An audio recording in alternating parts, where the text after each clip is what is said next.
investigación, repensar los márgenes. Hoy es la segunda sesión de nuestro seminario de presentación de libro, continuando con la visita de Rafael Gaune aquí, a Murcia, lo cual, pues como comentábamos ayer, nos tenía especialmente entusiasmado por la relación que Rafael mantiene. Bueno, la relación no, porque Rafael es miembro del grupo de investigación desde su fundación, por lo tanto, estos trabajos en la distancia que hemos mantenido durante todos estos años, pues ahora por fin tienen, digamos, un encuentro espacial, precisamente en otra periferia de Chile, a Murcia.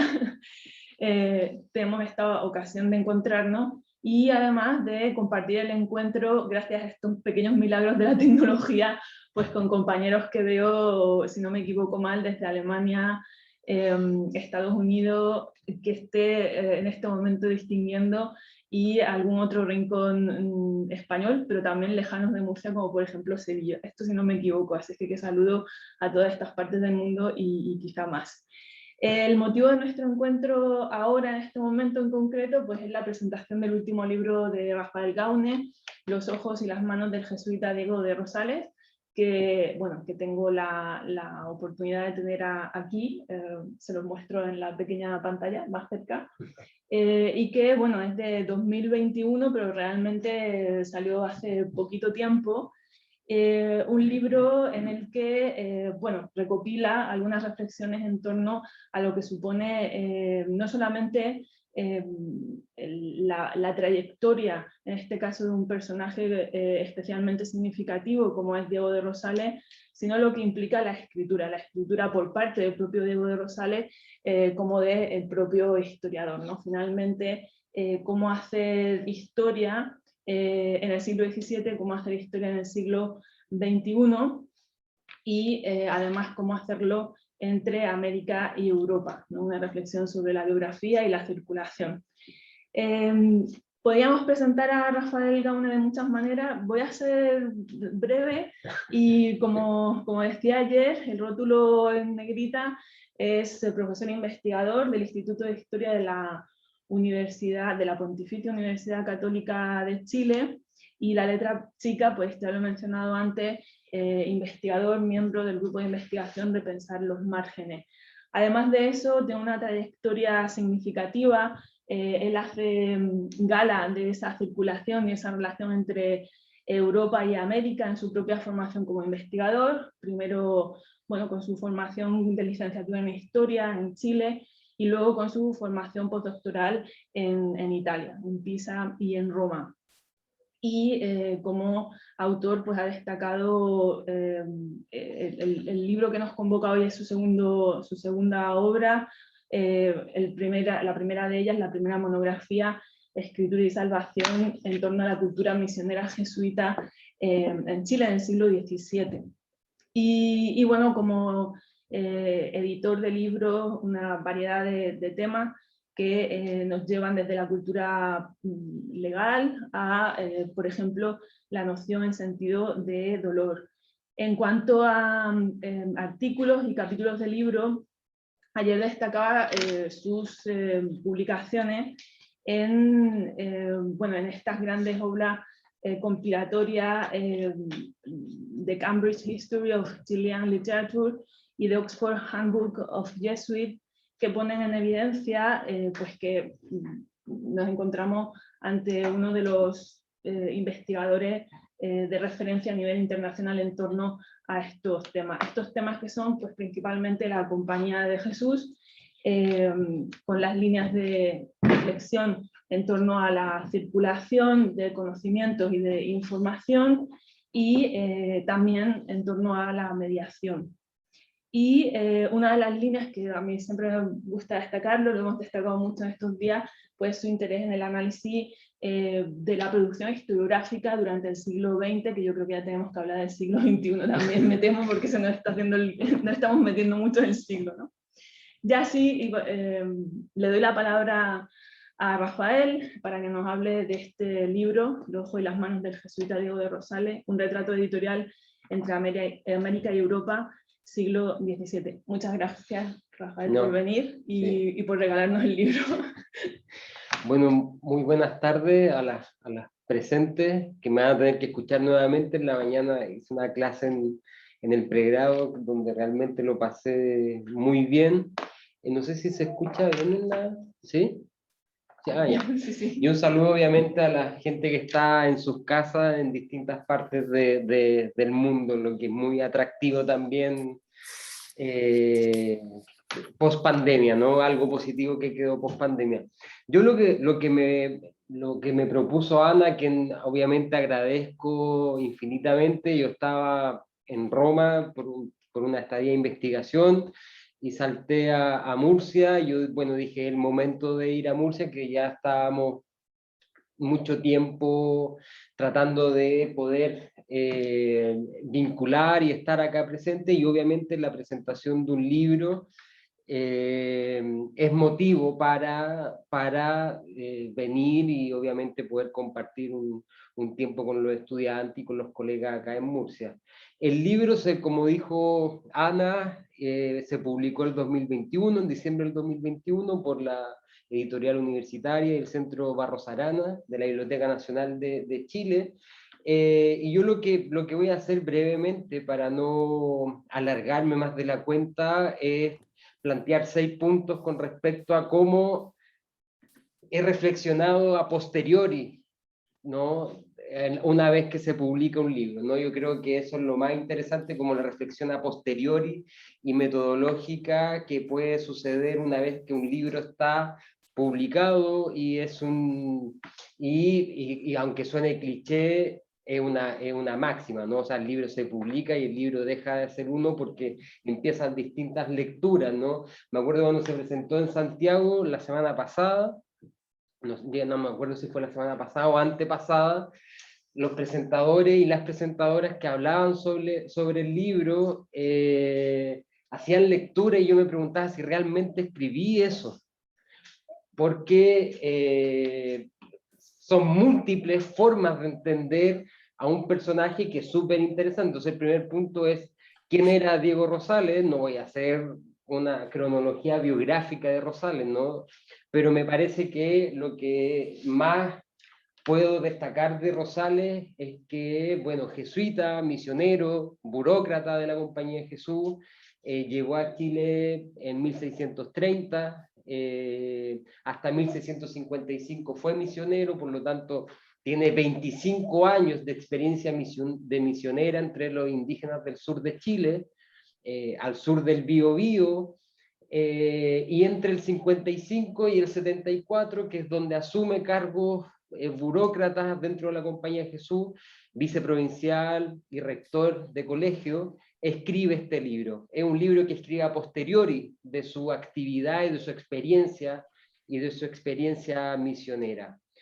Yo llego a Rosales por distintos motivos.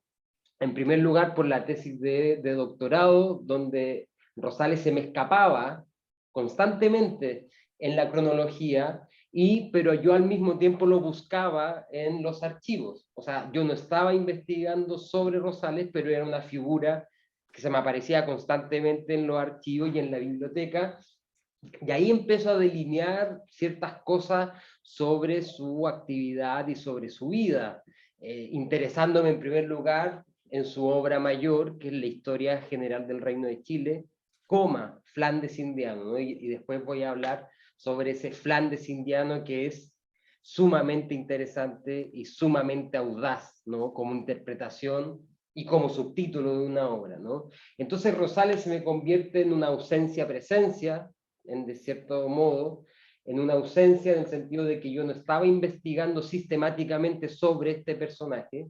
Yo estaba más bien investigando sobre Luis de Valdivia, otro jesuita muy importante, el fundador de la misión en Chile, pero era al mismo tiempo una presencia. ¿Por qué? Porque para saber sobre Luis de Valdivia yo tenía que leer el libro de Rosales, ¿no? Entonces, es desde esa perspectiva, como ausencia-presencia, en donde yo me intereso por la vida misionera de Rosales, pero particularmente me intereso por la vida como autor de Diego Rosales, ¿no? Y eso es lo que me parece muy atractivo. Diego Rosales, jesuita español, formado entre Madrid y Alcalá de Henares, lee todo el pensamiento jesuita más importante de la época, lee a Suárez, lee a José da Costa, sigue el imaginario misionero Francisco Javier. Entonces estamos hablando de un personaje que yo por ningún motivo lo quiero ensalzar como una de las grandes figuras de la Compañía de Jesús, porque eso no es así. Es un jesuita de segundo, tercer orden, ¿no? Como a nivel intelectual y a nivel de autoría, por decirlo de alguna forma. Pero es importante porque escribe, a mi modo de ver, una de las obras más importantes sobre la historia de Chile, que no se publica, obviamente, se publica en el 19, ya voy a ver ese punto que me parece que es esencial, porque es un libro que a primera vista es muy denso, que tiene mucha información, pero uno cuando ingresa a la estructura de la obra, entra a la mentalidad de cómo estaba pensando el autor en ese minuto. Y eso en Rosales es súper nítido, es súper claro, cómo él está pensando y cómo él está estructurando una escritura, ¿no? Diego Rosales es un polémico al mismo tiempo, tiene conflicto al interior de la compañía, es ávido de poder también, y eso me parece que esas tensiones, esas contradicciones, esas luces y sombras son fundamental para poder entender la complejidad de un ser humano y que obviamente traté en este libro. Obviamente, como he dicho, este jesuita es conocido en Chile por los autores chilenos, por la historiografía chilena, pero más allá de Chile es bien poco lo que se conoce sobre Diego Rosales. Entonces, quería hablarle un poco del objetivo de la estructura de la obra.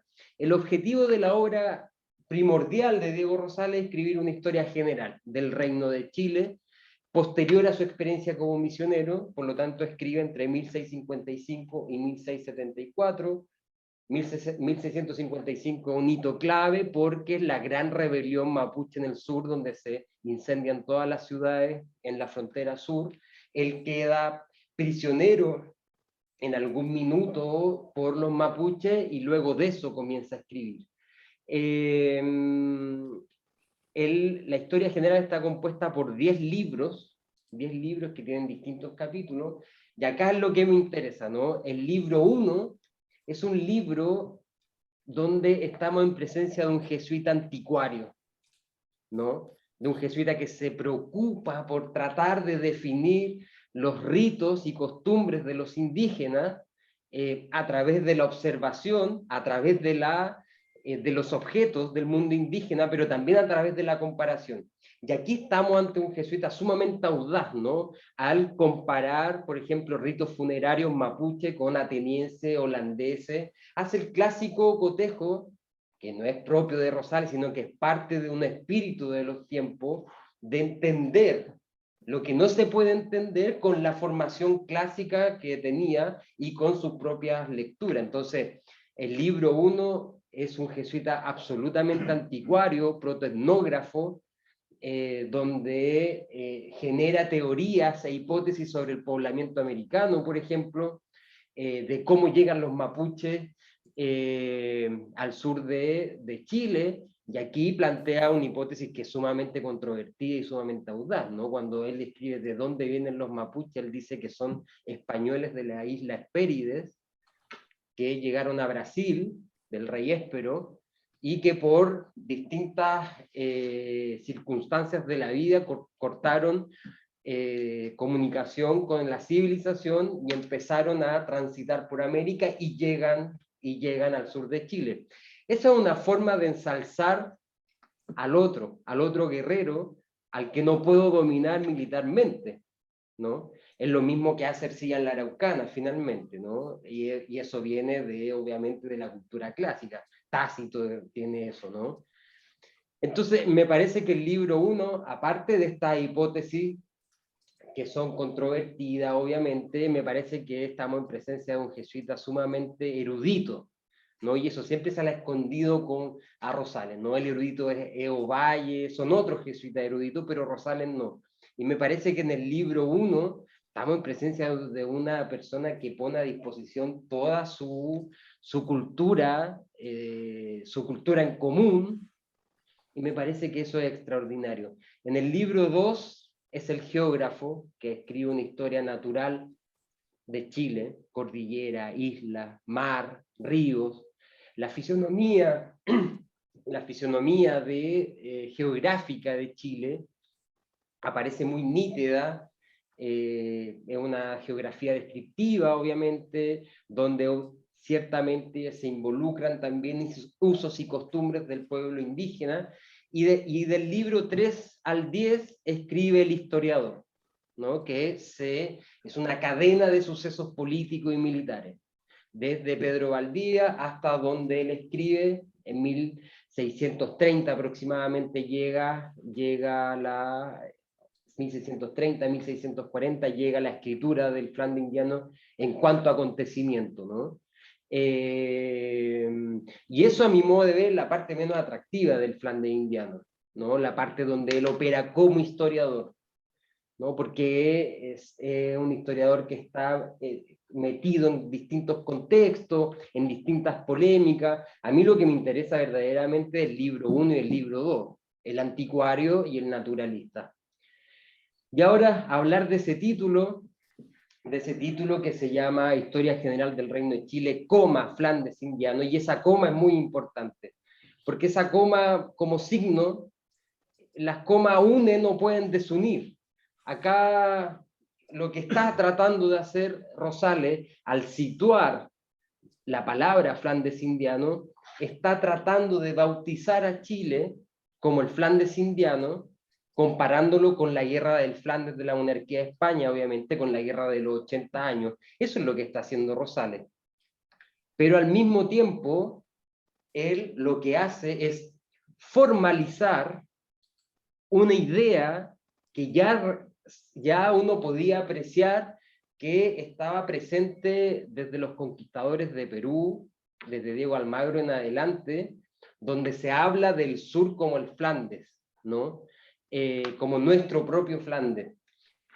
Lo que hace Rosales en ese sentido es recoger un espíritu de los tiempos y bautizar a Chile como el Flandes indiano.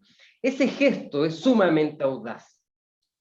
Es sumamente audaz. ¿Por qué? Porque Rosales escribe un manuscrito, como estábamos hablando ayer en el seminario, los autores no escriben libros, escriben manuscritos que por el azar o por distintas modalidades se convierten en libros, pero a mí lo que me parece súper interesante es que desde el primer minuto Rosales piensa esto como un libro, ¿no? Y la censura, y él estaba convencidísimo de que había que publicar este libro, que no es publicado, sino hasta el siglo XIX, y me parece que es lo que es más atractivo de la palabra y del concepto Flandes indiano es que él sitúa al potencial lector europeo coordenada inteligible de dónde está Chile, ¿no? Nadie sabe dónde está Chile. En el siglo XVII son pocos los que saben dónde está Chile.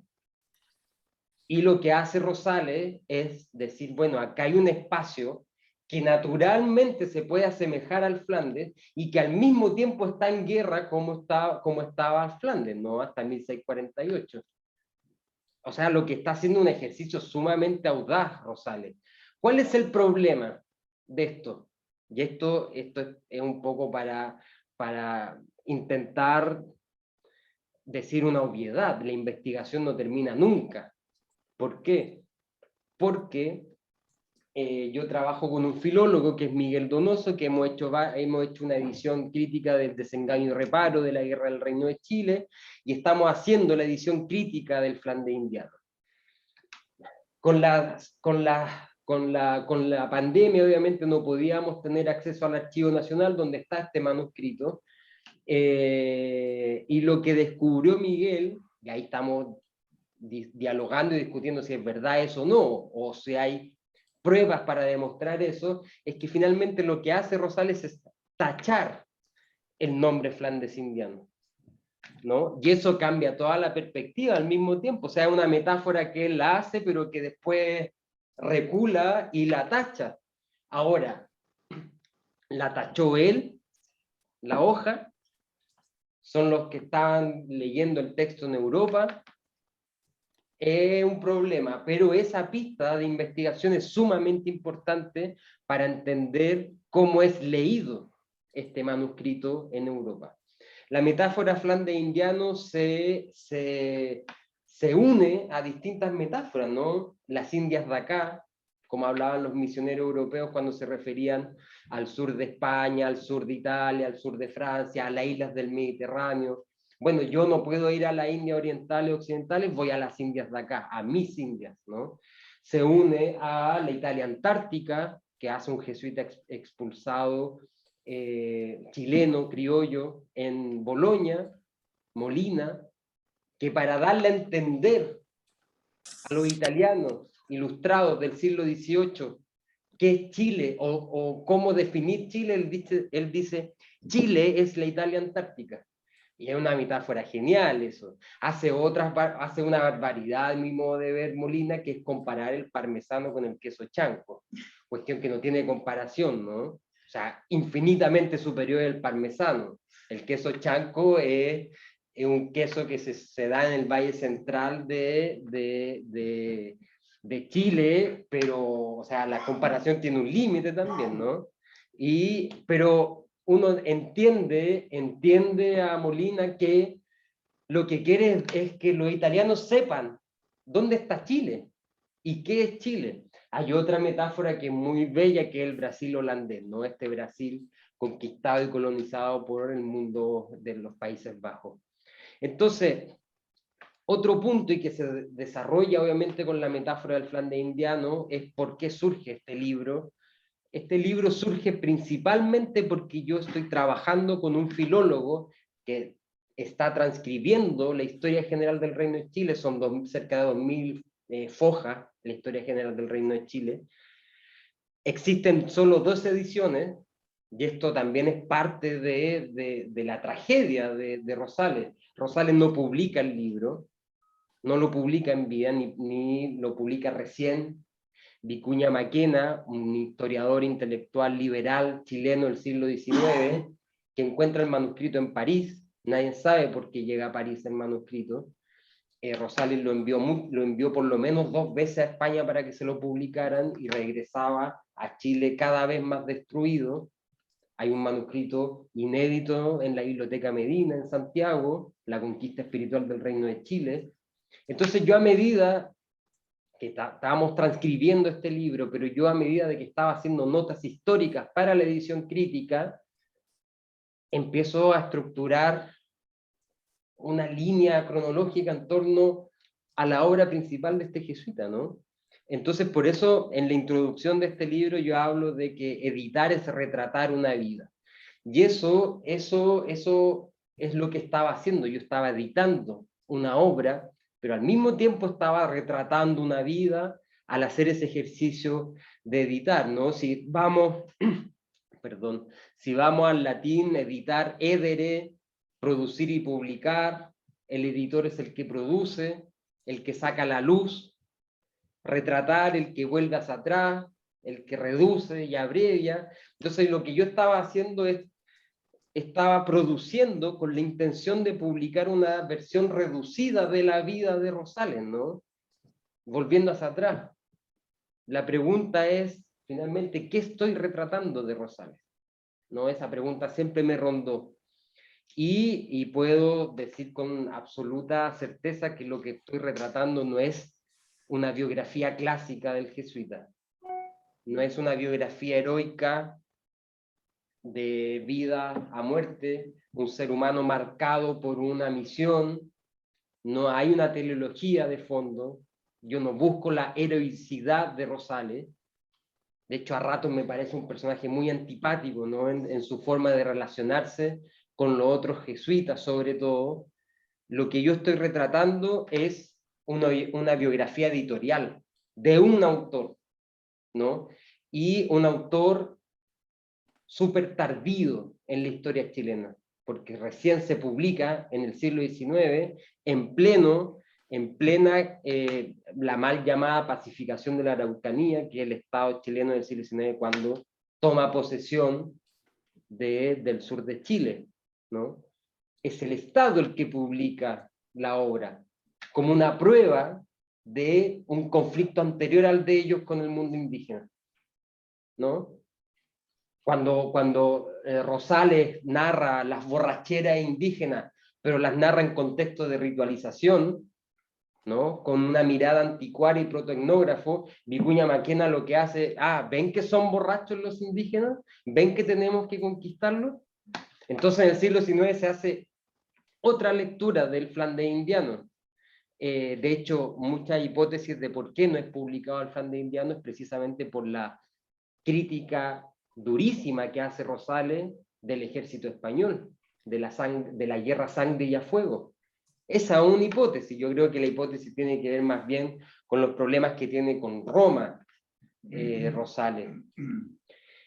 Sobre el título de este libro, Los ojos y las manos, yo soy pésimo para colocar títulos, pésimo, pésimo, pésimo, creo que en esta oportunidad también no es muy afortunado el título, no sé. Me parece que actúa la idea de, en primer lugar, del testigo, como una forma de entender cómo se hace historia, ¿no? De cómo se hacía historia en el siglo XVI. Muy importante ser testigo, ¿no? Lo que quiere hacer Rosales es no adornar los hechos como hacen Ercilla, dice, ¿no? Que son bellos pero no son veraces. Él lo que quiere narrar es la veracidad de los hechos que vio, y ahí los ojos y las manos del autor. Pero no todo lo que ve es con los ojos Rosales. Muchas cosas la ve escribiendo, no todo lo que toca es con las manos tampoco, ¿no? No puede tocar todo. Entonces, me parecía que la metáfora funcionaba en esa doble dirección. El testigo, que me sirve para entender cómo se piensa y cómo se escribe historia en el siglo XVII, donde el concepto de autor no existe, no es el autor individual, son autores que comparten una cultura, que se citan entre sí, hay una cultura en común. Por eso todavía hay una discusión de qué es primero, Alonso do Valle o Diego Rosales. Por cronología siempre pensamos que Alonso do Valle, que publica en Roma en 1646, antes del inicio de que Rosales empieza a redactar esta obra. Pero Rosales dice que Ovalle le tomó muchas cosas de su manuscrito, lo que nos cambia la cronología del manuscrito de la historia general. Eso, bueno, pueden ser detalles, pero de cierta forma nos explican y nos dan a entender de cómo se está pensando la escritura de la historia. Y en un personaje como Rosales, la escritura de la historia no se piensa desvinculada, mejor dicho, desde la historia natural y de la historia anticuaria, o de la protoetnografía. Por lo menos Rosales la piensa así. Y lo otro que es importantísimo es la idea del testigo, ¿no? Ver los hechos, describirlos. Ver y describir. Me parece que por ahí puede haber un punto de reflexión en torno al título de una obra. Y el último punto es la biografía, ¿no? La escritura de un hombre, pero yo no, insisto, no estoy haciendo una biografía del jesuita, sino que es más bien una biografía de la trayectoria editorial de un manuscrito que no se publica, tratar de descifrar qué es lo que leyó, cómo leyó, tratar de descifrar qué significa el Flandes indiano. ¿Es solo una comparación de guerra? A mí me cuesta pensar que es solo una comparación de guerra.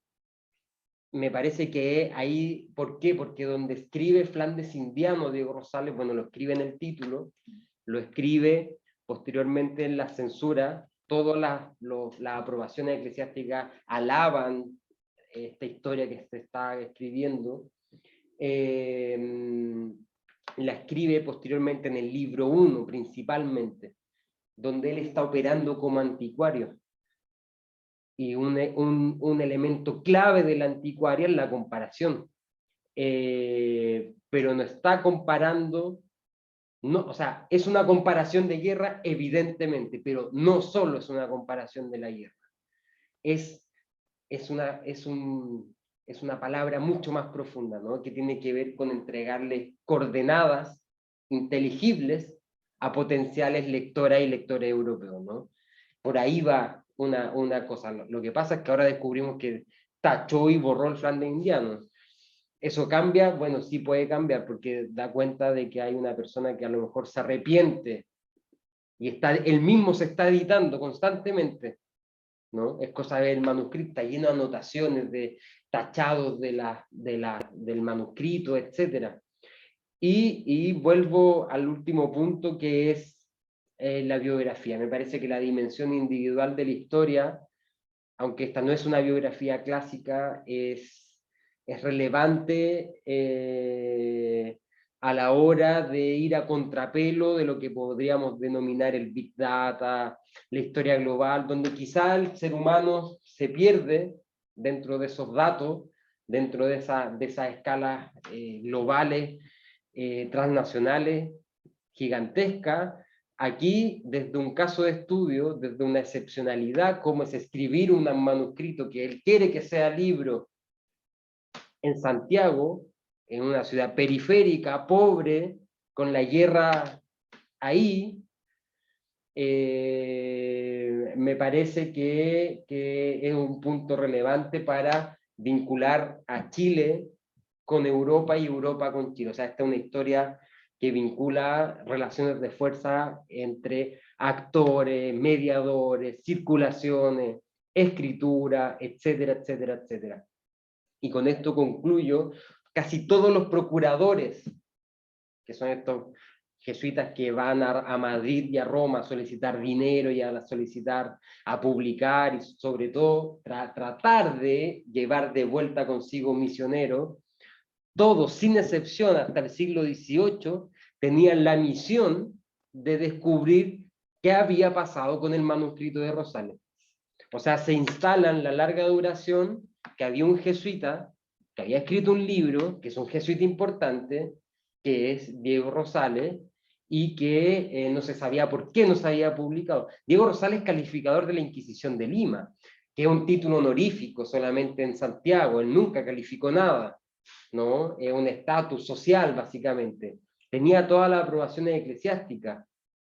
¿Qué pasó con el manuscrito? No, bueno, no se sabe, quizás no se va a saber nunca, pero es fundamental tratar de comprender esas contradicciones y amplificar la mirada a partir de un caso y de las casualidades que nos presenta ese caso. Así que con esto yo concluyo. Muchísimas gracias nuevamente por escucharme y gracias a los que están en su casa. Bueno, si les parece bien, bueno, igual es un poco complicado comentar el libro si no lo hemos leído, y además es un libro hablando un poco de la, ¿cómo decirle?, de cómo nos acercamos y nos alejamos de esta cosa de las distancias.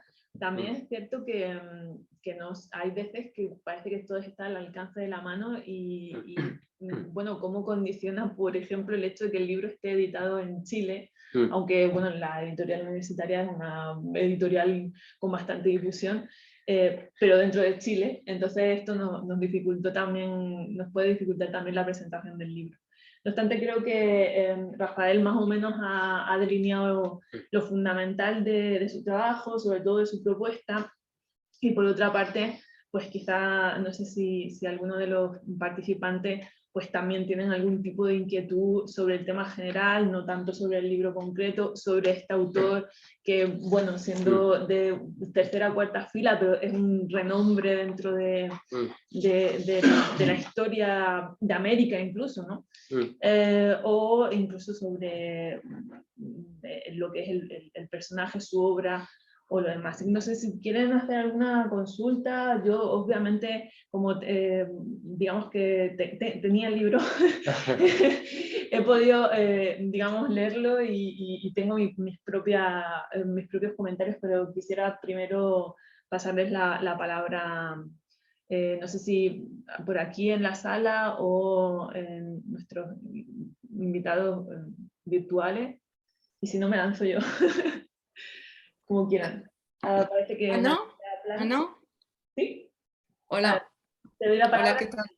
Escucho. Saludos a todos. Nada, yo era una pregunta, me interesaba mucho la cuestión de la reedición en el siglo XIX, la relectura del libro. No sé si Rafael pudiera hablarnos un poquito más de esta relectura, de la distancia que hay entre la versión de Rosales y la relectura del siglo XIX, y cómo encaja esta relectura en un ámbito más amplio de o sea, otras publicaciones que vayan en este sentido. Me interesa mucho esta cuestión, ¿no? O sea, por haber yo también tratado de, o sea, ser modernista, interesarme en el siglo XVI, XVII y haber leído o haberme interesado por reediciones o lecturas del pasado a partir del XIX. Bueno, pues eso. No, Muchas bueno, gracias. sí, no, gracias. Es un misterio, o sea, la edición es parte de Vicuña Maquena, este gran intelectual chileno liberal, creador de un Santiago, la zona centro, partes de la zona centro de Santiago se deben a su obsesión por convertir Santiago en París, ¿no? Estaba realmente obsesionado con convertir a Santiago en París. Menos mal no lo logró, ¿no? Porque si no sería una cosa muy extraña e híbrida. Vicuña Maquena él tiene una lectura muy, pero muy crítica del mundo jesuita, anticlerical, obviamente. Es una mirada muy crítica a lo que hicieron los jesuitas en el sur de Chile, y no solamente jesuitas, sino que también franciscanos.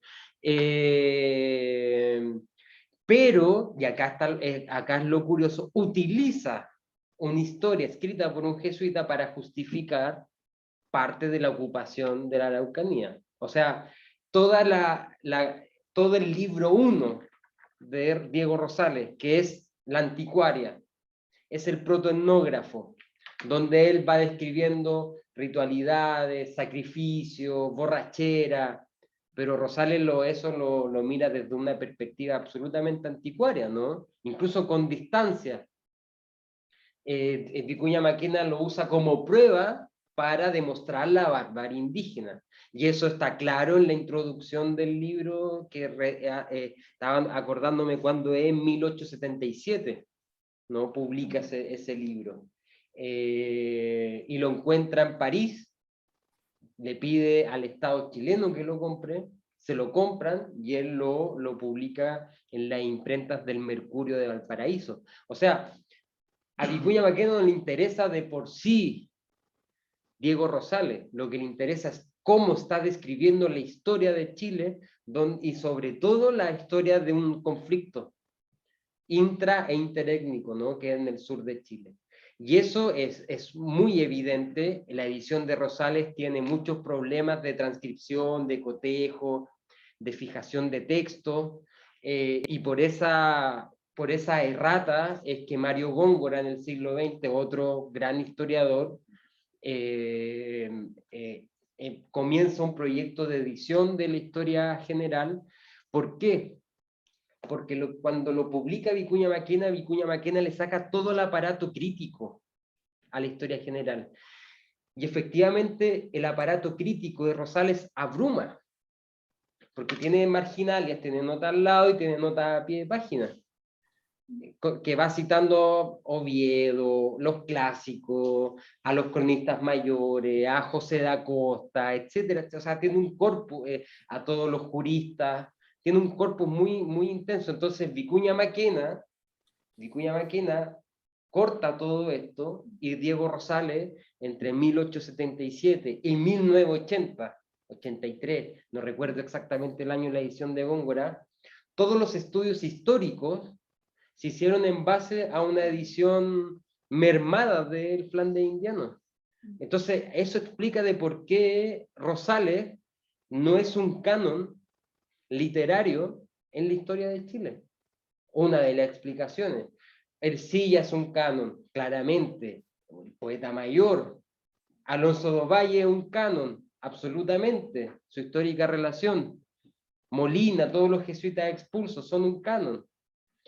El libro circula como manuscrito, es citado por otros jesuitas que están en el exilio, pero nadie sabe por qué llega a París, y el rito y el gesto de Vicuña Maquena de publicarlo tiene que ver con un gesto político más bien. Es un gesto editorial político para retratar la barbarie indígena y sobre todo lo que él denomina la borrachera indígena. Vicuña Maquena, es genial lo de Vicuña Maquena.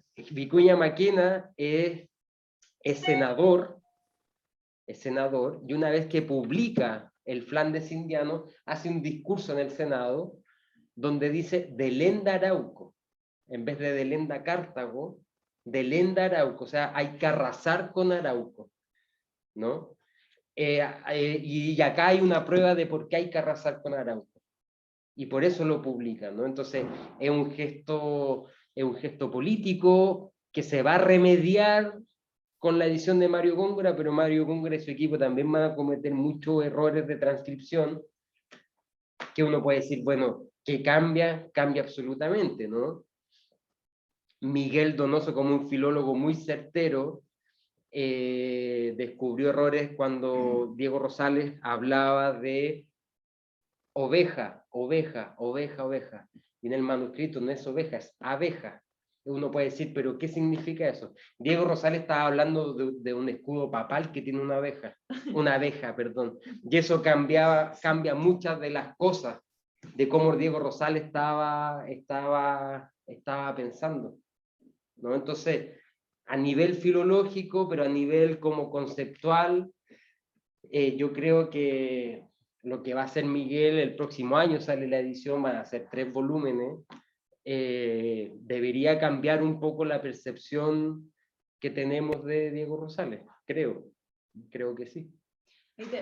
Voy a comentar a raíz de la edición, el objetivo, la intención de Vicuña Maquena sobre su edición, pero hay partes en las que, por ejemplo, Rosales habla de la organización política indígena en términos de democracia, es verdad, con una democracia popular, dicen, ¿no? Democracia popular. Entonces, claro, ese tipo de... que a lo mejor nosotros tenemos un concepto más positivo de ese tipo de democracia popular que lo que se pueda tener en finales del siglo XIX, no sé. Pero claro, ¿cómo se incorporan estas alusiones, estas descripciones que en principio dignifican a la población indígena, a esta población indígena, cuando la intención es precisamente demostrar la barbarie? O sea, cómo ahí hay un ingrediente que distorsiona este mensaje tan claro en principio. No, es parte de la contradicción de todo autor que está viendo rituales que él considera bárbaros y paganos, pero que los quiere comprender al mismo tiempo, ¿no? O sea, yo creo que de cierta forma, al enaltecer, obviamente, yo no sé si enaltece, esa es la palabra, sino que más bien yo lo que creo, hay un esfuerzo filológico de Rosales, y entiendo la filología como la entendía Vico, que es la búsqueda de la verdad a partir de la distancia, dice Vico. La búsqueda de la verdad a partir de la distancia. Eso es lo que hace Rosales. Él no niega que son bárbaros. Él lo que quiere es convertirlo al cristianismo también, si es misionero, ¿no? Él tiene prácticamente 25 años de experiencia en los bosques australes. Eso pasa por él y por su escritura. Bueno, pero no me preocupa tanto Rosales como Vicuña Maquena. O sea, como Vicuña Maquena es el representante del Senado, vamos a acabar con esta gente cuando el texto que está utilizando para argumentar esto, para justificarlo, hace tiene esta mención Imperium Populare, creo que, no sé si, pero yo creo que es porque Rosales también es súper contradictorio. Entonces permite estos espacios donde un Vicuña Maquena en el siglo XIX puede decir, ah, miren, ¿ven? Hay un actor que está viendo esto, ¿ven que son bárbaros? El punto es que, ¿y dónde se nota más esa contradicción en Diego Rosales? Cuando él trata el tema de la esclavitud. Diego Rosales tiene otro libro que se llama El Manifiesto Apologético contra los daños de la esclavitud, que era como un complemento de la historia general, un tratado, uno puede decir, no es original, ¿no? Porque de cierta forma es una sistematización de la idea española en torno a la esclavitud, pero uno al leer el título puede decir, no, bueno, Rosales estaba en contra de la esclavitud. Y lo que uno se da cuenta es que Rosales no estaba en contra de la esclavitud, lo que está en contra es, o más bien lo que teoriza sobre la guerra justa. Él dice, bueno, ¿es justo o no es justo hacer la guerra? ¿Quién es justo para hacer una guerra? Y él lo que dice, lo dice explícitamente, si nosotros como misioneros le hemos entregado todas las condiciones para convertirse a estos bárbaros, ¿cierto? Eso son palabras de Rosales. Y no se convierten, es justo hacerle la guerra y esclavizarlos. Entonces ahí entra esa contradicción, porque esa idea como el jesuita indigenista también es súper errada, ¿no? Es súper errada. Ahí yo creo que es interesante, y sigo, si necesitan intervenir me avisan, el hecho de que cuando, y de nuevo recupero esta referencia a la democracia, efectivamente, de Imperium Populare, y bueno, y hace referencia, efectivamente, dice, y así se gobiernan todas las repúblicas que se gobiernan por república, sí. ¿No? Y hace referencia en específico a los venecianos holandeses. Entonces la referencia aquí a ingleses, no sé si en alguna otra parte aparece. Y claro, finalmente lo digo por esa alusión al Flandes indiano, ¿no? Porque finalmente lo que nos está poniendo es a la monarquía católica, al imperio católico, frente a esos otros que, bueno, se les reconoce que son seres civilizados, no vamos a decir que los holandeses son bárbaros exactamente, son herejes solamente tampoco.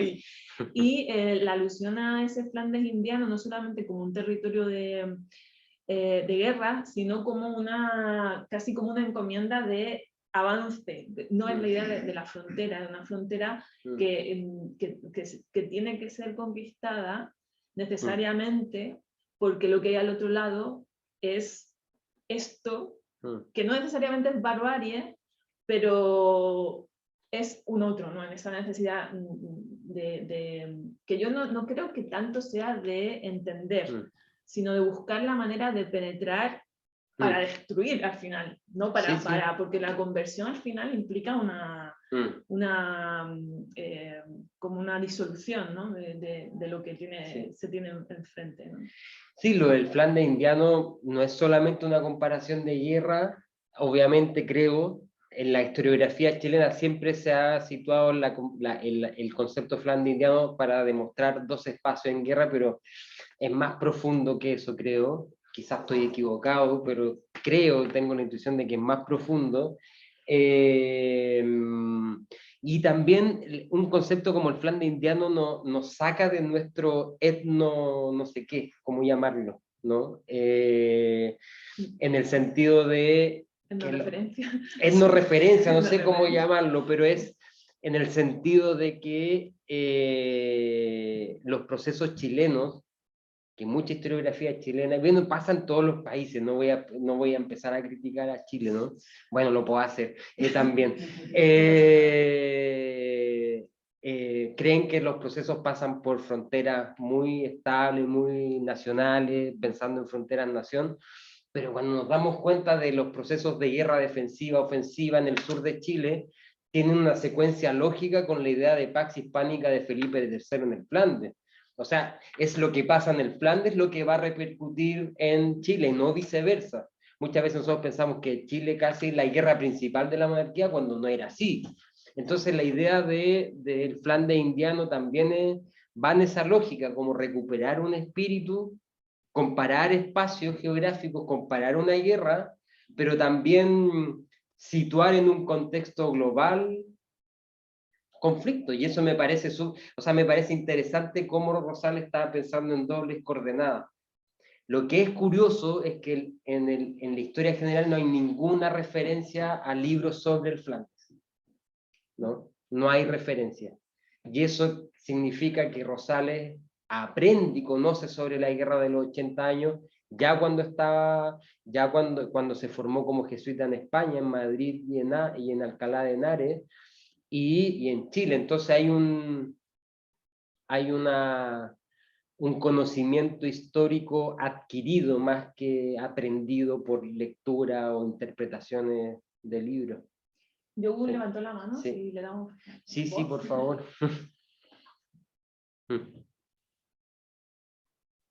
Sí. Otra vez, muchísimas gracias por la súper interesante presentación. Y viene al respecto de lo que estaba diciendo ahora mismo sobre sus conocimientos de Flandes y de lo que Ana estaba diciendo sobre la heresía y de que Flandes no es una región barbárica en estos tiempos, más sí herética. Y pienso que Flandes puede ser otra cosa que el estado político o esta cosa así de que nosotros de hoy en día estamos pensando un poco de una entidad política bien demarcada. Yo estoy diciendo eso porque yo trabajé con procesos de la Inquisición portuguesa y ellos hablaron sobre Flandes. Y su concepto, los inquisidores, su concepto de Flandes era una región de heréticos. Y esto hacía de que en todo el norte de Alemania hacía parte de Flandes. O sea, todo el norte, no solamente unas regiones donde en fin, había guerra y la frontera no estaba clara, una cosa así, más ciudades como Hamburgo que nunca eran de Flandes, que bueno, son lejos de Flandes, era como un sinónimo de los países protestantes del norte o de los países herejes, ¿eh? De heréticos del norte. Entonces, pienso que esa idea de Flandes es un poco más larga de lo que, de la unidad que ha hecho la guerra. Esto tiene a ver, sí, con la guerra, más también con esa dimensión cultural o de religión.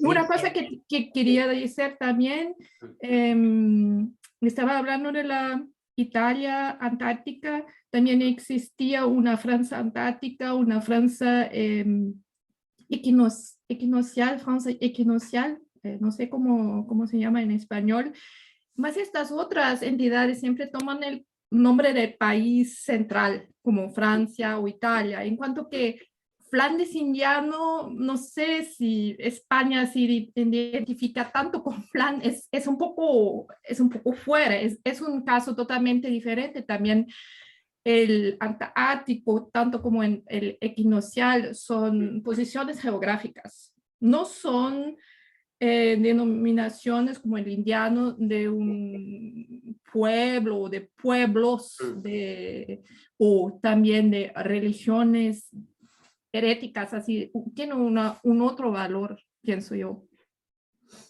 Sí, no, muchas gracias, súper interesante. O sea, lo del Flandes indiano, más allá si que esté tachado en 2 manuscritos, hay algo ahí súper profundo de seguir investigando. De hecho, a propósito de tu pregunta, discutiendo este texto con el historiador francés Pierre-Antoine Fabre de la École, que es especialista en escritura jesuita, en imagen jesuita, lo que discutíamos, que el concepto Flandes indiano, lo que está tratando de hacer Rosales, más allá de la comparación y de las obviedades que puede pasar con eso, es que él está diciendo que acá también hay una guerra de religión, al igual que en Europa. Y lo que es súper interesante es que la guerra de religiones siempre nosotros la pensamos solo en territorio europeo, ¿no? No las pensamos más allá de la guerra de religión como historiográficamente la hemos estudiado, y es súper interesante abordar esa perspectiva sobre guerras de religión en América. Y quizás a partir de esa idea de una región de heréticos, lo que quiere hacer Rosales, esto ya estamos así especulando a niveles 1000, ¿no? Pero me parece súper interesante esa idea que yo no seguí explorando, pero es una pista de investigación súper, súper interesante. A propósito de tu pregunta también, ¿no? Bueno, Montaigne tiene muchas coordenadas geográficas de comparación también. Natividad. ¿Te escuchamos? Sí, perdona. Sí, es que con respecto a la lectura de Pierre-Antoine Fabre y a la idea que es, o sea, a mí me parece muy, muy pertinente, ¿no? Esta idea de guerra de religión, ¿no? Que encarna este concepto de Flandes indiano, pero y a la vez quería volver a la lectura que se hace en el siglo XIX, ¿no? O sea, Rosales, por lo que tú dices, parece, sí, totalmente inmerso en una cuestión o sea, una cuestión que es fundamentalmente religiosa, ¿no? De las conversiones, de las misiones, de la guerra de religión, o sea, toda la semántica, ¿no? En torno incluso la normativa jurídica, la guerra justa, etcétera. Bueno, en cambio, la lectura que hacen en el siglo XIX, o sea, yo en este caso lo veo en el Magreb, con los autores franceses del siglo XIX que releen los autores españoles que han escrito sobre Argel, etcétera, y los utilizan también de la misma manera para decir estas poblaciones que es del centro, o sea, del interior del Magreb, pues son bárbaros, ¿no? También, o sea, la lectura que hacen de los libros del siglo XVI está destinada a mostrar la barbarie, y esta barbarie está destinada a justificar lo que ellos llaman la conquista completa, ¿no? Y para ir más allá, o sea, yo he estudiado esta historiografía del siglo XIX, preguntándome qué significa bárbaro, ¿no? Y lo que ellos llaman bárbaro, es decir, es realmente bárbaros de la antigüedad. O sea, para ellos son poblaciones que se han quedado, que son germanos o etcétera, ¿no? Que se han quedado como estancados en una... ya no se trata de cuestión de religión, sino estamos en la época en que se habla de evolución, etcétera, ¿no? Y se jerarquizan las sociedades, etcétera. Y entonces estos bárbaros son bárbaros porque pues, se han quedado como estancados en la evolución, y hay que conquistarlos, no para... En ese caso a lo mejor es distinto porque no es una cuestión de destruir, ¿no? Según esta publicidad, digamos, que hacen ellos de la conquista, sino es como para despertarles, como para integrarles al mundo de la modernidad contemporánea, ¿no?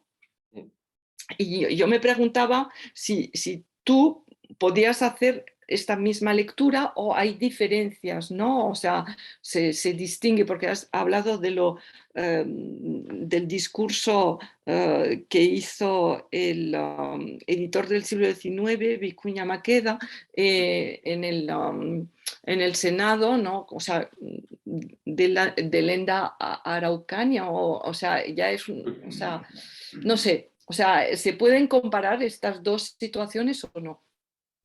Sí, o sea, son espacios, se pueden comparar como experiencia histórica, como semántica, como dices, como narrativa, y obviamente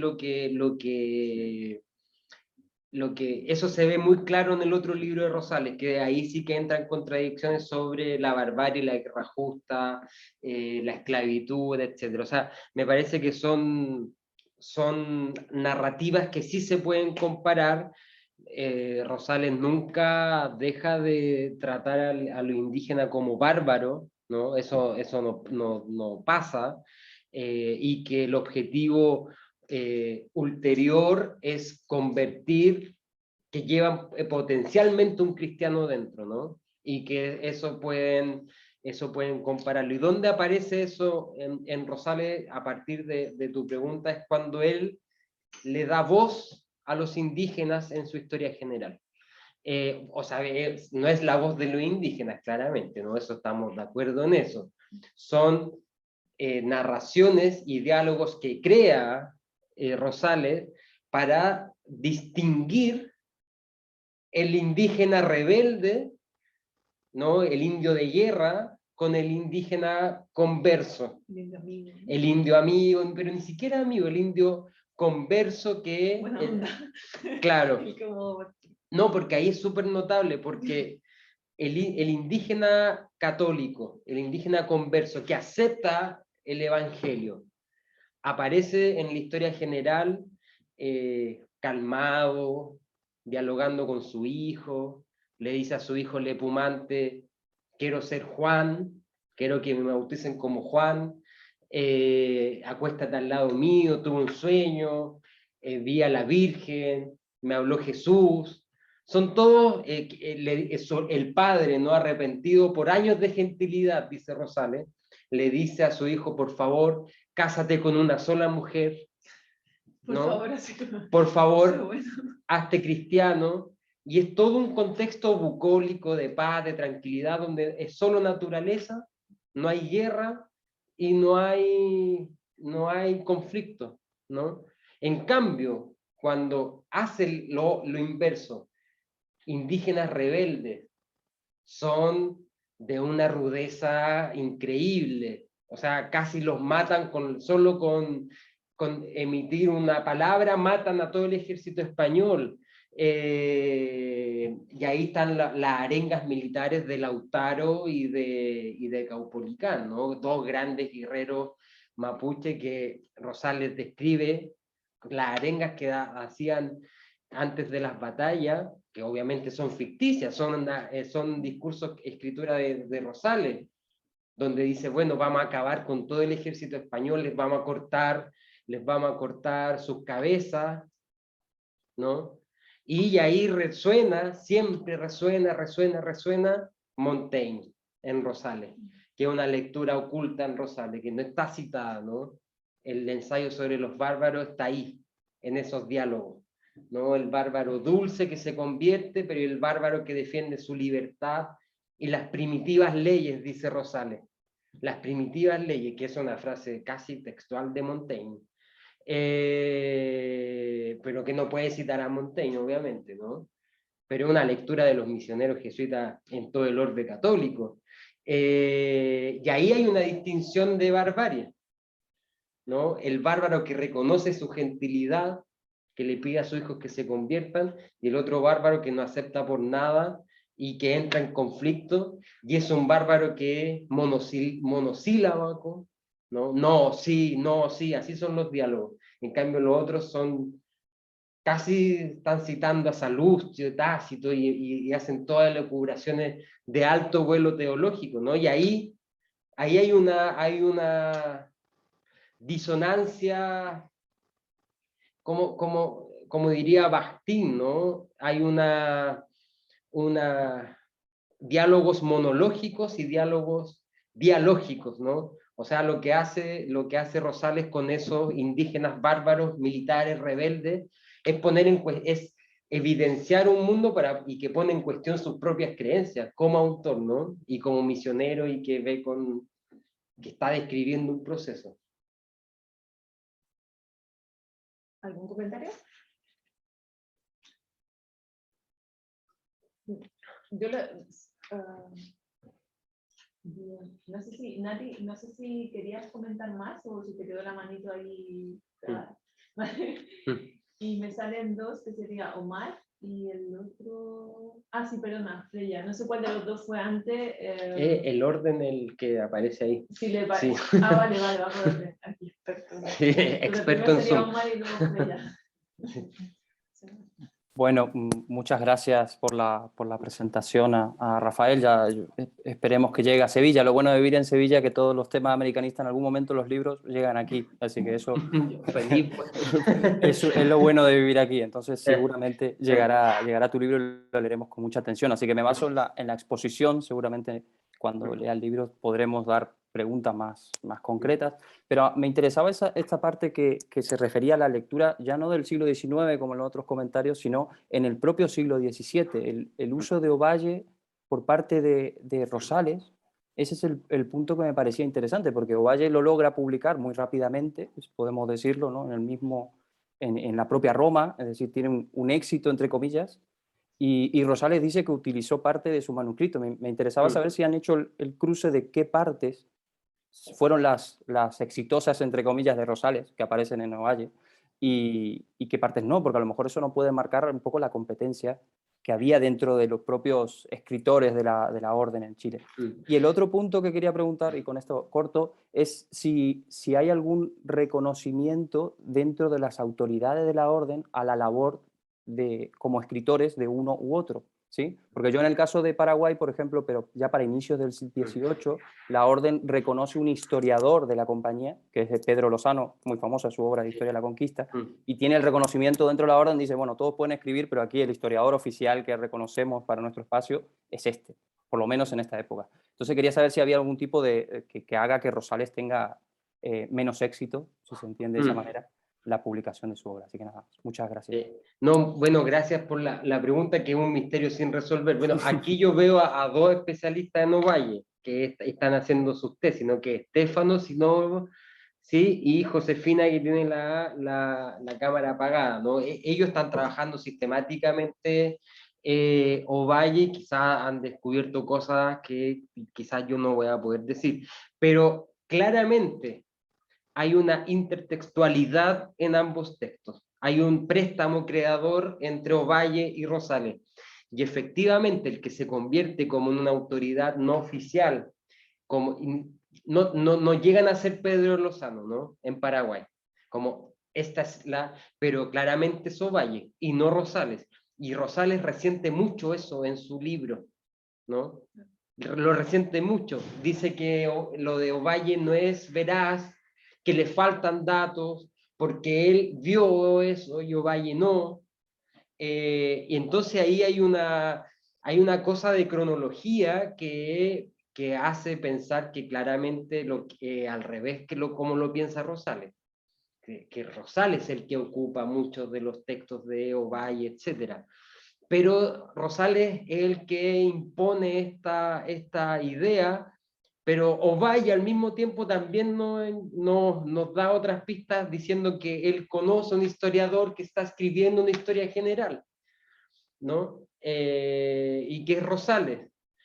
Entonces, toda esta confusión de quién es primero finalmente lo que hace es demostrar la prueba contraria, que existe, por más que ellos estén disputando el primer lugar de quién escribió primero, y ahí Ovalle claramente queda con ventaja porque publica en 1646 en Roma, de cierta forma hay una intertextualidad en ambos textos, hay un préstamo creador donde se están citando los mismos autores, están haciendo las mismas referencias oblicuas constantemente a autores, y yo hice un capítulo exclusivamente sobre la intertextualidad entre Ovalle y Rosales, que te puedo mandar perfectamente, no tengo problema. No tengo el libro completo en PDF, pero ese texto lo tengo.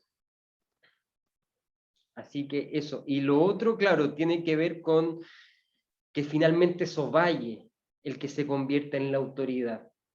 porque Ovalle ingresa al canon literario de la historia de Chile, que es una obra mucho de mayor como ambición estética y narrativa que la de Rosales. La de Rosales mucho más, una narrativa mucho más tosca, sin desconocer obviamente la ambición narrativa que tiene Rosales, pero la escritura y la narrativa de Ovalle lo hace ser parte del canon literario, y otra cosa es que Rosales recién se publica en el 19. Lo que es curioso es que los jesuitas expulsos de la compañía, que vienen de la provincia chilena, en Imola principalmente, Imola y Boloña, citan el manuscrito de Rosales, ¿no? Lo citan como manuscrito, MS, colocan, ¿no? Molina cuando hace un catálogo de los libros. Pero ahí la autoridad, ahí se convierte en autoridad Ovalle, cuando estos jesuitas expulsos lo ponen en un sitial donde Ovalle, donde Rosales, perdón, sigue siendo manuscrito, ¿no? No sé si Estefano y Josefina quieren aportar algo en ese sentido, ¿no? Sería genial que pudieran hacerlo. Estefano tiene el micrófono apagado, ¿no? Sí. Sí, hola. Un gusto, profesor, por fin poder conocerlo. Josefina también. No, por ahora no he podido leer atentamente Rosales, entonces todavía estoy en eso. Y bueno, en todo caso, muchas gracias por la presentación que me pareció estupenda. Estoy esperando con entusiasmo el libro también para poder leerlo. Y bueno, eso, nada más. Ahora estoy en Sevilla, entonces quizás podemos verlo con Suerte en el archivo. haciendo el mismo viaje que todos, ¿no? Sevilla, Sí. Roma. Bueno, el manuscrito de Rosales llegó a Sevilla y fue devuelto inmediatamente desde Sevilla a Lima, Santiago, inmediatamente. Y llega destruido a Santiago. No sé si Josefina está leyendo, ¿no? Tampoco. El micrófono. El micrófono. Creo que no quiere participar. Ah, ya, perdón. Ok, Freya. Sí, hola, muchas gracias. Bueno, yo espero que en algún momento llegue tu libro por acá a Estados Unidos. Obviamente que la presentación, aún sin tener el libro en manos, da para mucha plática, ¿no? Aquí. Y a mí, bueno, me interesaba esta parte de los libros, ¿no? Ya que mencionaste que los libros que estaba leyendo, Rosales en ese momento, ya mencionaste algunos, pero también me llama mucho la atención la vida de este manuscrito y sobre todo cómo esta parte etnográfica que él presenta, cómo ha sido tratada o recibida desde la Araucanía, ¿no? Cómo este documento del siglo XVII, después de que se publicó en el XIX, ha sido o no ha sido un documento que también ha dado pues mucha información al mismo grupo del que se está refiriendo, ¿no? Incluso aunque se usan estos términos de la época, de bárbaros, etcétera, como también en esta parte etnocéntrica que tú estás hablando, o protoetnógrafo, ¿no? Como también da esa información a ellos para también poder reconstruir parte de su memoria, ¿no? De su historia. No sé si ya hay algo sobre eso, o lo estás pensando, o está mismo en el libro, no sé. Gracias. Es como el uso que se ha hecho de Rosales historiográficamente. No, bueno. No, ¿No? no, bueno, no sé. O sea, cómo se ha utilizado el libro 1 de la anticuaria para... En la Araucanía. Uh-huh. En la Sí, Araucanía. sí, se ha utilizado, no sé. No, o sea, lo que es la fortuna de Diego de Rosales. Bueno, yo insisto mucho, y ayer en el seminario hablamos de eso, los autores no escriben libros, escriben manuscritos, y algunos autores escriben manuscritos para que se queden como manuscritos y circulen como manuscritos, ¿no? Eso, bueno, ya está hiper estudiado por la historiografía de la lectura y del libro, pero a mí lo que me interesa de Rosales es que él quiere hacer el libro, o sea, y lo hace explícitamente.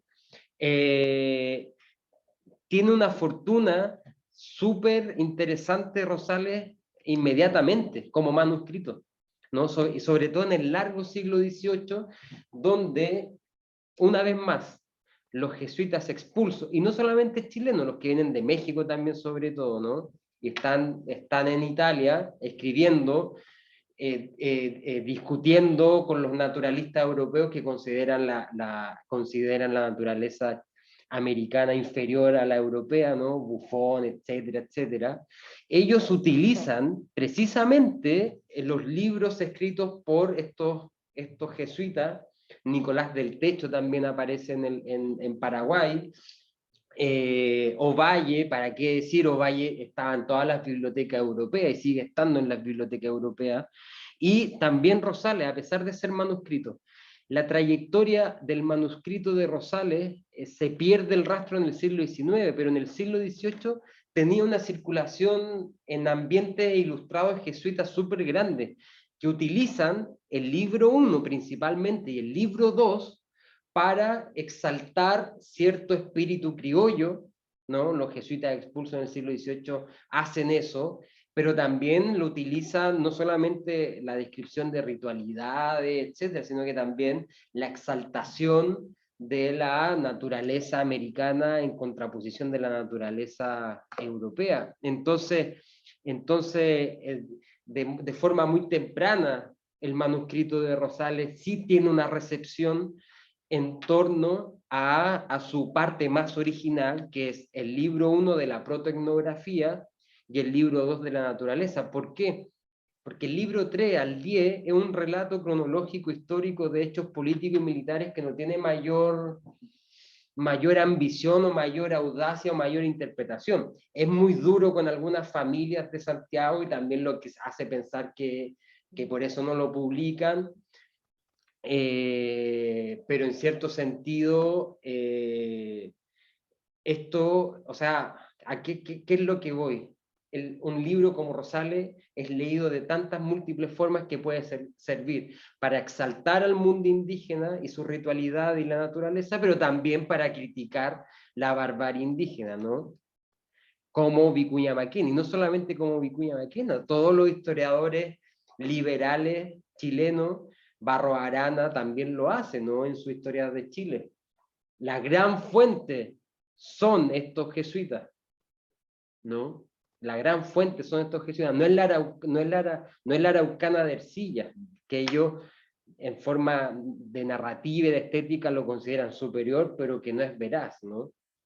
Ingresan obviamente al mundo a partir de textos jesuitas principalmente. Bueno, y el caso aquí que citaba Omar de Pedro Lozano, que es un bestseller Pedro Lozano, ¿no? Por toda la idea del cristianismo feliz que impone Muratori desde Italia, ¿no? También, ¿no? Una pregunta, ¿en algún momento hay una versión contradictoria de los hechos? ¿En estas historias? ¿De un hecho en particular? De algún hecho en particular en el que pueda decir, uy, esto raro, o efectivamente se hace se impone o circula un discurso, se homogeneiza la versión de los hechos, digamos. Es súper interesante eso, porque son descripciones bastante homogéneas, ¿no? En la larga duración de los hechos, por lo menos en el caso de la historia de Chile. O sea, lo que uno puede leer en Molina, que es una historia natural y civil de Chile, con lo que puede leer en Rosales y en Ovalle, son bastante homogéneos. Lo que pasa es que va a cambiar el énfasis, ahí sí, cambia el énfasis de lo que ellos quieren obviamente subrayar, ¿no? Y ahí están los matices, y ahí está la distinción, y ahí está la impronta y la huella del autor, ¿no? Que comparte una cultura, pero que enfatiza otras cosas, ¿no? O sea, Rosales enfatiza mucho sobre la comparación ritualística con griego, romano, ateniense, holandés, inglés, para de cierta forma descifrar desde la distancia esta organización que él trata de comprender, ¿no? Rosales va a participar de los parlamentos, en estos acuerdos de paz con el mundo mapuche, Entonces una persona que opera en distintas dimensiones, pero con respecto a los hechos, sí uno puede ver cómo hay una cierta homogeneidad que incluso va a llegar hasta los historiadores liberales del siglo XIX. Claro, porque hay uno de los, al final del libro, de hecho, una de las cuestiones que plantea Rafael es, bueno, el autor. ¿Qué es el autor? ¿No? ¿Cómo definimos al autor? El autor frente a su obra. Y bueno, de hecho es una reflexión con la que se inicia, se va dibujando y al final pues se hace abiertamente, ¿no? Esta inquietud. Y claro, quizá una de las reflexiones más interesantes sea decir, bueno, pues nosotros estamos obsesionados con Diego de Rosales como con otros personajes a los que asociamos a una obra, ¿no? Cuando en realidad, bueno, él era muchas cosas, ¿no? Era misionero y quizás lo último en su lista de autodefinición sería decir, y escribía además una historia de Chile, ¿no?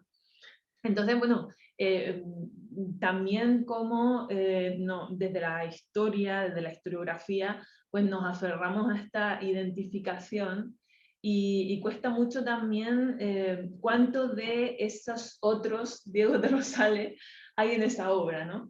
Y claro, quizás si asumimos que son muy homogéneos estos discursos históricos, podríamos llegar a la conclusión de que o la experiencia misionera, la experiencia jesuita en este caso, es muy homogénea, ¿no?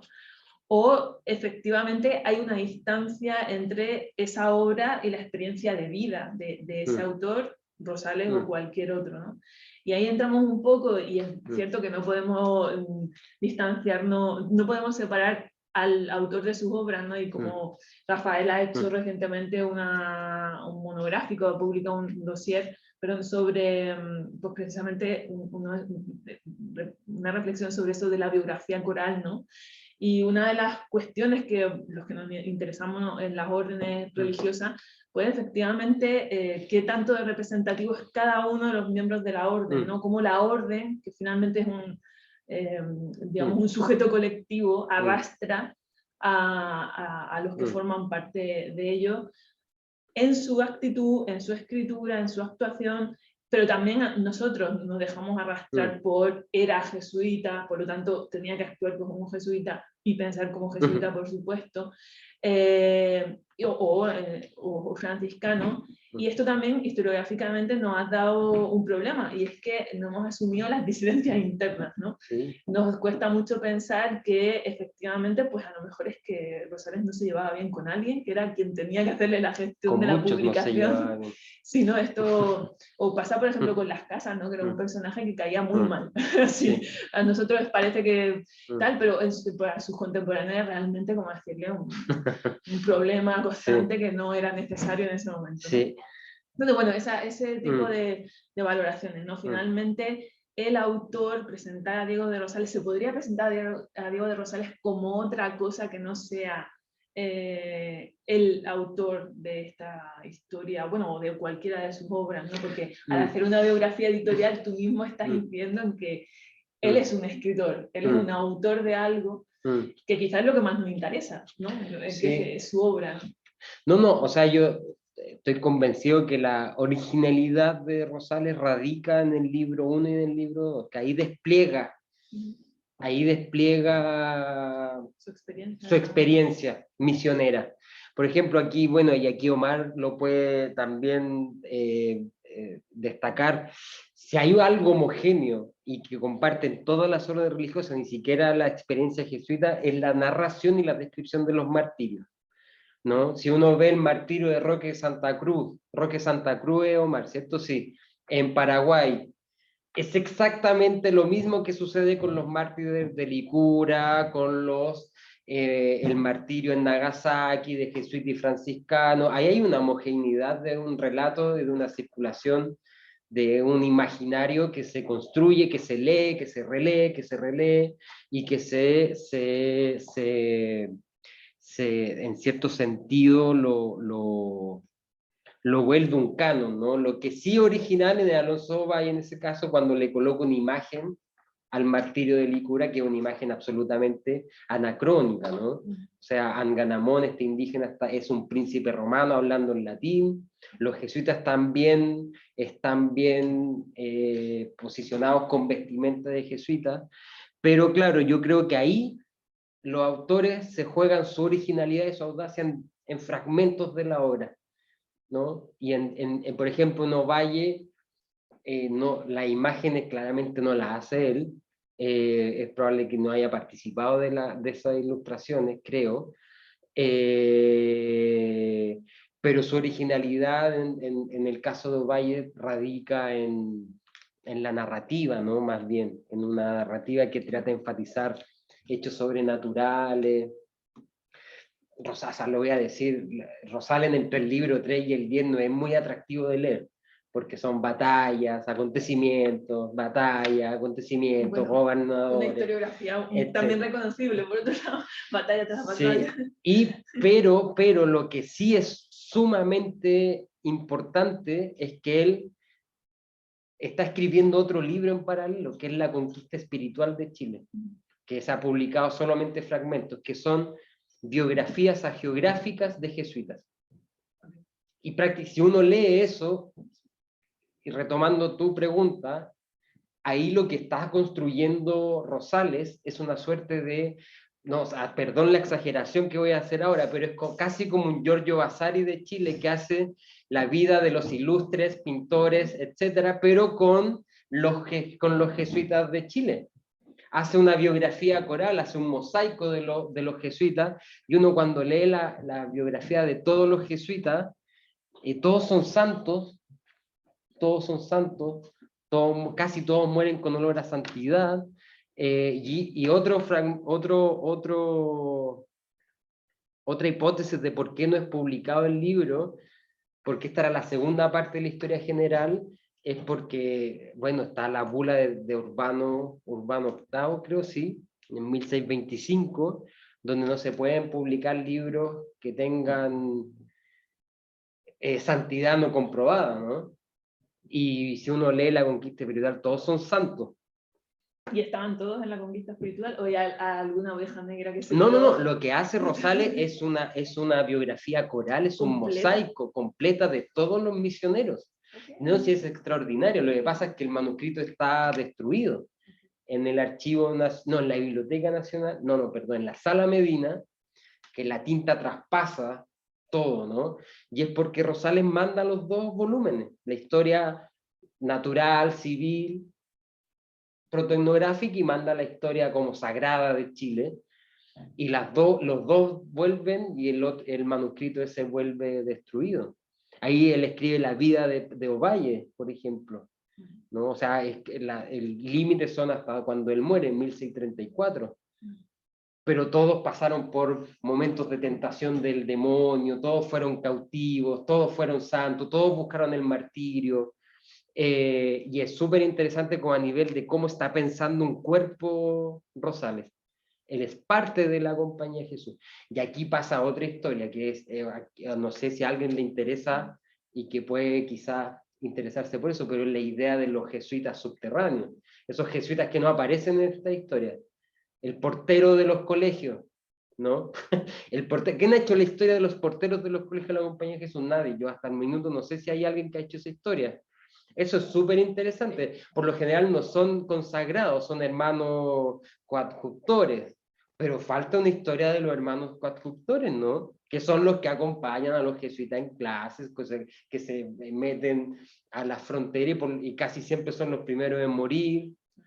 Me parece que ahí hay una vez más, como hablamos con Pierre-Antoine Fabre, que es especialista, la historia de la Compañía de Jesús es muy elitista en ese sentido. Estamos siempre estudiando a lo que dice Peter Berg cuando estudia a los artistas del Renacimiento, a una elite intelectual, como a los iluminados de una obra, de una orden. Lo que pasa es que en la Compañía de Jesús son muchos los que aparecen, ¿no? Una élite. Una élite per se, ¿no? Entonces, Me gustaría estudiar el que escribe con Rosales, el jesuita que va escribiendo, el jesuita escribano que Rosales le va dictando, pero no tenemos información sobre eso, ¿no?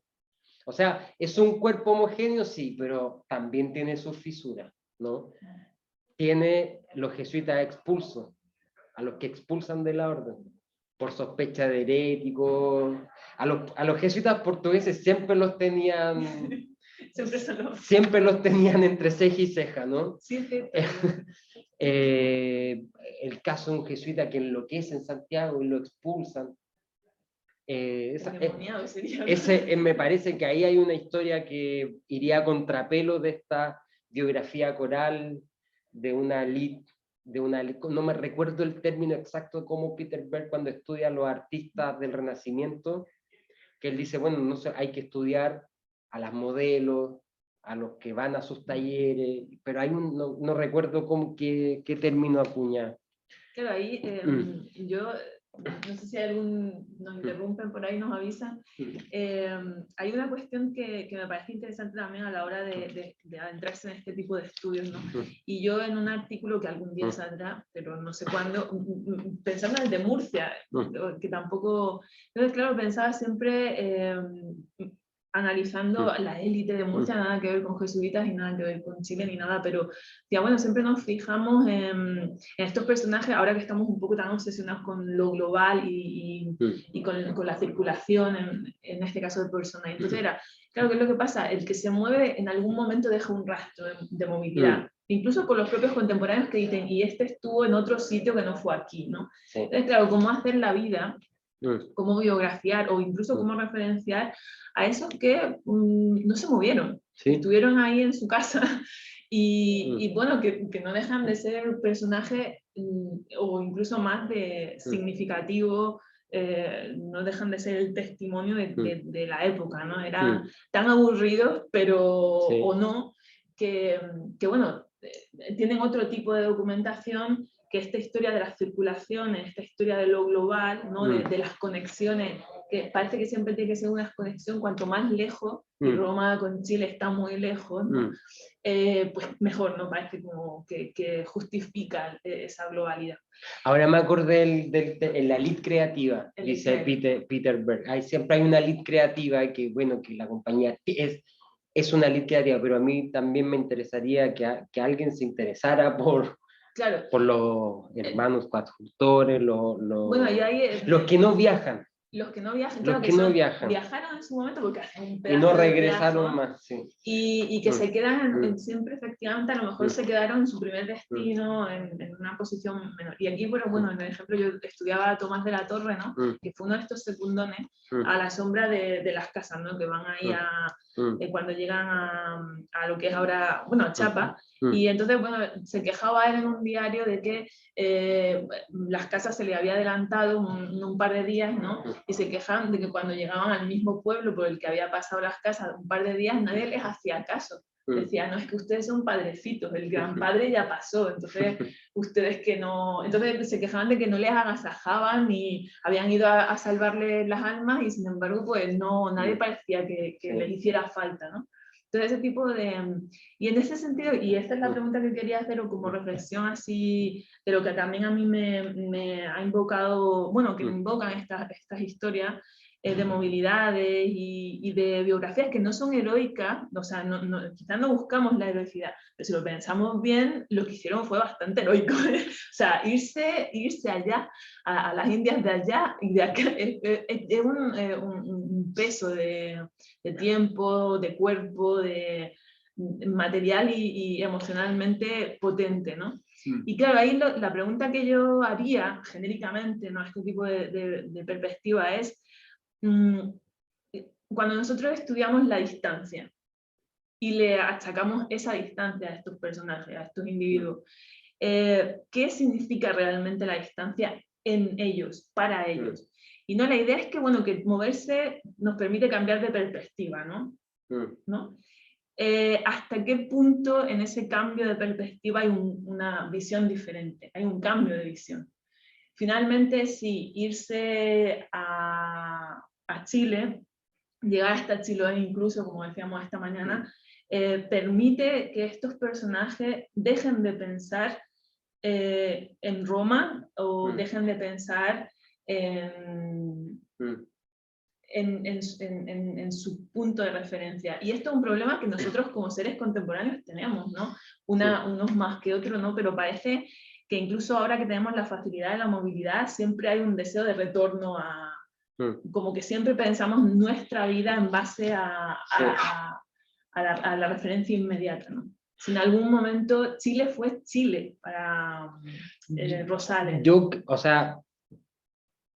creo que depende de cada persona cómo él ve y analiza la distancia. En el caso Rosales está comprobadísimo que él quería ser procurador de la Compañía de Jesús e ir a Roma.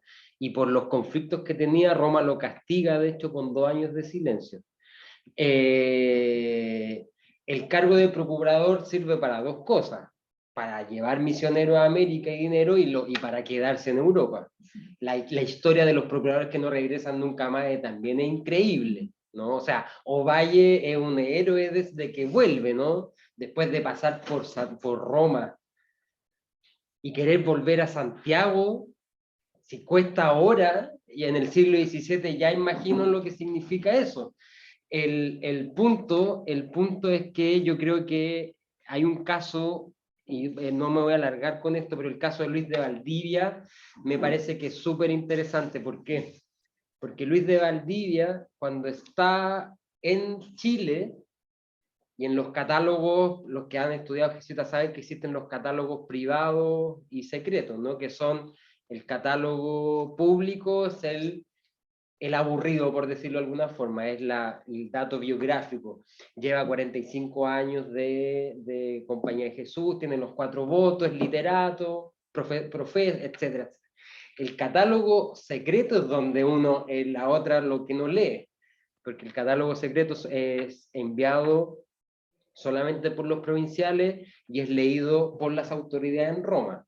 Yo no creo que el general haya leído todos los catálogos secretos porque no lo puede hacer.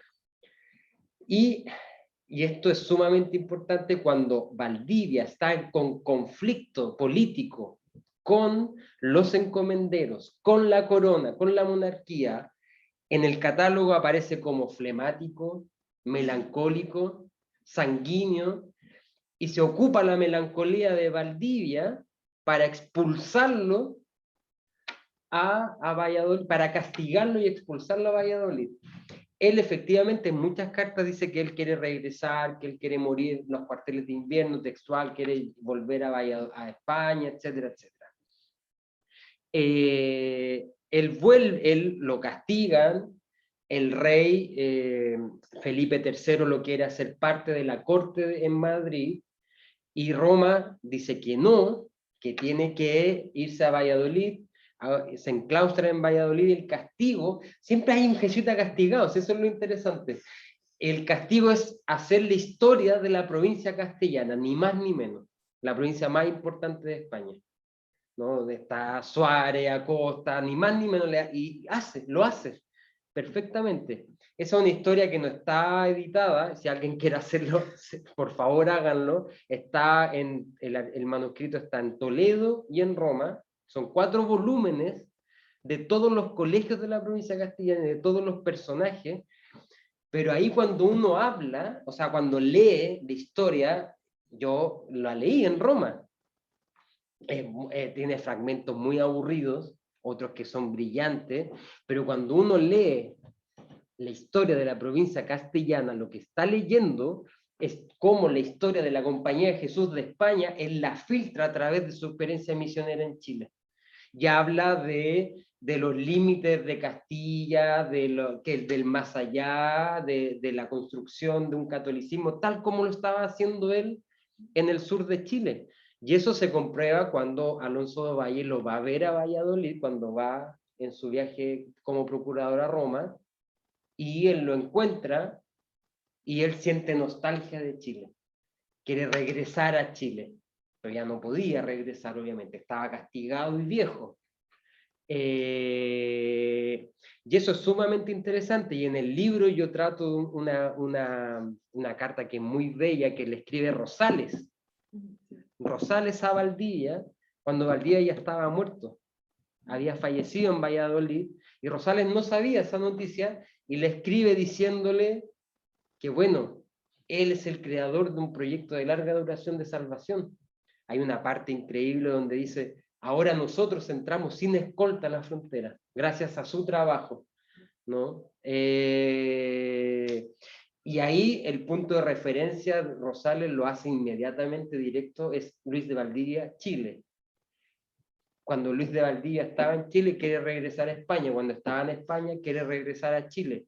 Y escribe una historia de la provincia castellana con coordenadas chilenas, con coordenadas americanas. Y eso, bueno, nos pasa constantemente ahora. O sea, lo podríamos decir que es lo humano, ¿no? Pero... Ayer salimos con colegas después del seminario y los colegas españoles lo único que querían hacer era irse a Chile, y yo lo único que quería hacer era quedarme en Europa. Y ahí había una tensión como que no se puede solucionar, ¿no? Claro, yo lo que digo que es lo de la heroicidad está en plantearse eso cuando el viaje va a durar 2 años de ida y 2 años de vuelta. O sea, No, sí es bastante. Y eso es porque en las órdenes religiosas se crean y se forman con esta retórica barroca de la conversión y con es la carta que mostramos en la clase en pregrado, ¿no? Las cartas indípetas de la Compañía de Jesús son de una ingenuidad, pero al mismo tiempo de una heroicidad y de una vocación que yo me la quisiera hoy en día, ¿no? Y uno lee con cautela, dice, bueno, acá hay un fanático.